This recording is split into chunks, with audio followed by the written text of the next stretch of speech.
और भारत के दमखम से घुटनों पर नजर आ रहा है पाकिस्तान। सभी पुराने समझौतों पर फिर अमल को पाकिस्तान तैयार हो गया है।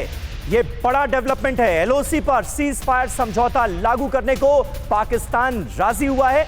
2003 वाला सीज फायर समझौता लागू करने के लिए अब पाकिस्तान तैयार है।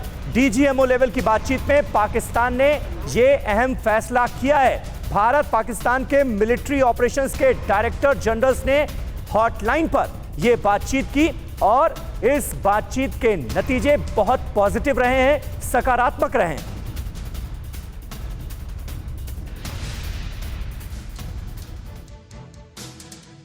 और सबके जहन में सवाल है, रोजाना एलओसी पर सीज फायर तोड़ने वाला पाकिस्तान आखिर कैसे झुका?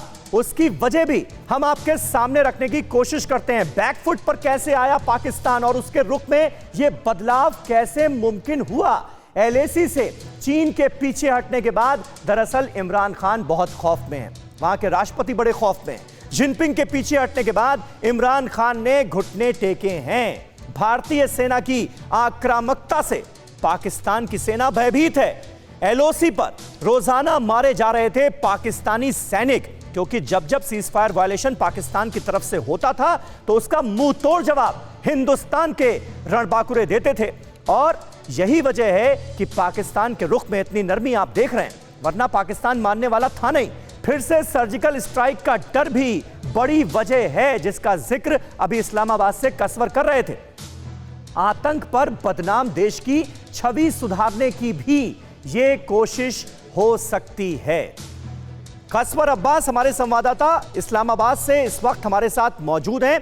कसवर, जो भी हो और जिस तरह का भी खौफ इसकी वजह हो, लेकिन यह डेवलपमेंट अपने आप में बहुत बड़ा है और बहुत पॉजिटिव है। और हर कोई सरहद के पार हो या फिर हिंदुस्तान में, कोई भी सभ्य आदमी यही चाहता है कि जंग की नौबत ना आए और दोनों देश के बीच संबंध बेहतर हो।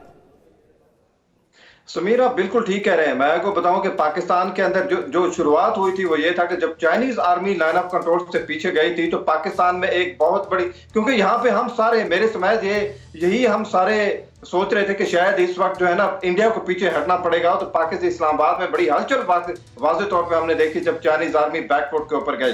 तो ये मेरा ख्याल है कि इस चीज की शुरुआत वहां से हुई है। और दूसरा, जब आप बात कर रहे हैं इसके डीजीएमओस की और लाइन ऑफ कंट्रोल के ऊपर 2003 का जो एक सीज फायर था कि उसको दोबारा से इंट्रूस पीरियड इंप्लीमेंट करने की बात हुई, तो उसकी तो मैं आपको थोड़ी सी एक वजह बता दूं कि वो इसमें आप इमरान खान को ना डालें, क्योंकि ये जो एक फैसला था वो प्योर इसका मिलिट्री एस्टेब्लिशमेंट जो पाकिस्तान में जो उनका हुआ था, और जाहिर है इसके जो ताने बाने मिलते हैं वहां पे लाइन ऑफ कंट्रोल के ऊपर इंडिया और चाइना का जो स्टैंड अप था उसके साथ जाके मिलते हैं। इसके साथ एक इंटरेस्टिंग चीज मैं आपको और बताऊं कि जिस तरह हमने दूसरा टिनोर देख रहे हैं इसका यहाँ पे जनरल बाजवा साहब का, तो हमें एक वाज़े तौर पे एक शिफ्ट नजर आया है। मुझे लगता है कि वो जाते जाते एक बहुत बड़ा कोई काम करना चाह रहे हैं। बिल्कुल, यही तो मसला अलग है, यही तो मसला अलग है। वहां पर सेना जो है वो खुद फैसले लेती है और सरकार पर सेना का प्रभाव है, लेकिन यहां पर हिंदुस्तान में हम ये मानकर चलते हैं कि अगर डीजीएमओज आपस में बातचीत कर रहे हैं तो सरकार की रजामंदी इस बातचीत पर होगी, तभी बातचीत आगे बढ़ रही है।